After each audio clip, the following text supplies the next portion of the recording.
ఆ, రాధాకృష్ణన్ గారు మహారాష్ట్ర గవర్నర్గా ఉన్నారు ప్రజెంట్గా. ఏకాభిప్రాయం కోసం ఎన్డీఏ కసరత్ అంట. ఢిల్లీలో ఉపరాష్ట్రపతి అభ్యర్థి రాధాకృష్ణన్, ప్రధాని మోడీ, రక్షణ మంత్రి రాజ్నాథ్ సింగ్లతో భేటీ, రేపు నామినేషన్. మద్దతు కోసం ఖర్గే, పట్నాయక్, స్టాలిన్, జగన్లతో రాజ్నాథ్ మంతనాలంట. రాధాకృష్ణన్ అభ్యర్థిత్వాన్ని స్వాగతించిన బీఆర్ సీఎం నితీష్ కుమార్ అంట.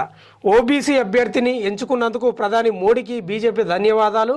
రాధాకృష్ణన్కు ప్రధాని అభినందనలు కూడా తెలిపిండు. ప్రజా జీవితంలోనూ అన్ని రంగాల్లోనూ ఆయనకు గల సుదీర్ఘ అనుభవం భరత జాతిని ఘనంగా సుసంపన్నం చేస్తుందని ప్రశంసించిందట. ఇక ఏకాభిప్రాయం కోసం ప్రధాని మోడీ కానీ లేకపోతే రాజ్నాథ్ సింగ్ కానీ వీళ్ళంతా ప్రయత్నాలు మొదలుపెట్టిండ్రు. అందులో భాగంగానే మద్దతు కోసం ఖర్గే, పట్నాయక్, స్టాలిన్, జగన్లతో రాజ్నాథ్ మంతనాలు జరుపుతున్నాడంట. ఏకాభిప్రాయం అంటే ఇక ఏం లేదు, ఇంకా ఆయననే, ఇంకెవరిని పోటీలో నిలబెట్టకూడదు అనేది అంతే. ఇక పోటీలో నిలబెట్టినా గెలిచేది రాధాకృష్ణన్ గారే. కాబట్టి ఎందుకు ఇండియా కూటమి అభ్యర్థి పెట్టేది ఎందుకు అనవసరంగా, ఏకాభిప్రాయంతో ఎట్లా గెలిచేది మేమే కదా అని రాజ్నాథ్ సింగ్ మధ్యలో మంతరాలు జరుపుతున్నాడు, రాయబారం నడుపుతున్నాడు ఖర్గే, పట్నాయక్, స్టాలిన్, జగన్లతో. ఇక ఏమో మరిగా ఇప్పుడు ఓట్ల చోరీ కూడా నడుస్తుంది కాబట్టి ఇప్పుడు రాహుల్ గాంధీ గారికి, నరేంద్ర మోడీ గారికి, లేకపోతే బీజేపీ ప్రభుత్వానికి, ఈసీకి అసలు పచ్చిగడ్డేస్తే బగ్గు అంటుంది.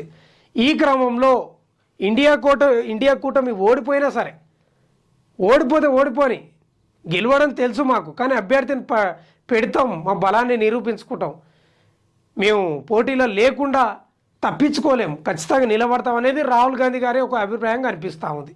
మరి ఏమవుతుందో ఏం కథనో కానీ మొత్తం మీద అయితే ఏకాభిప్రాయం కోసం మామూలు ప్రయత్నాలు చేస్తలేరు. మరి ఏమవుతుందో చూద్దాం. ఇక ఓబీసీ అభ్యర్థిని ఎంచుకున్నందుకు ప్రధాని మోడీకి బీజేపీ ధన్యవాదాలు తెలిపిందంట. ఓబీసీ ఉపరాష్ట్రపతి ఈయన ఎవరైతే ఉన్నారో రాధాకృష్ణన్ గారు ఓబీసీ అంట. ఆయనను ఎన్నుకున్నందుకు అందరూ బీజేపీ నేతలు అందరూ ధన్యవాదాలు తెలుపుతున్నారంట. ఇక రాధాకృష్ణన్ గారేమో ప్రధానికి ధన్యవాదాలు తెలిపిండు. ఇక ప్రజా జీవితంలోనూ అన్ని రంగాల్లోనూ ఆయనకు గల సుదీర్ఘ అనుభవం భరత జాతిని ఘనంగా సుసంపన్నం చేస్తుందని ప్రశంసలు. ఆయనకు సుదీర్ఘ అనుభవమే ఉంది రాజకీయంలో.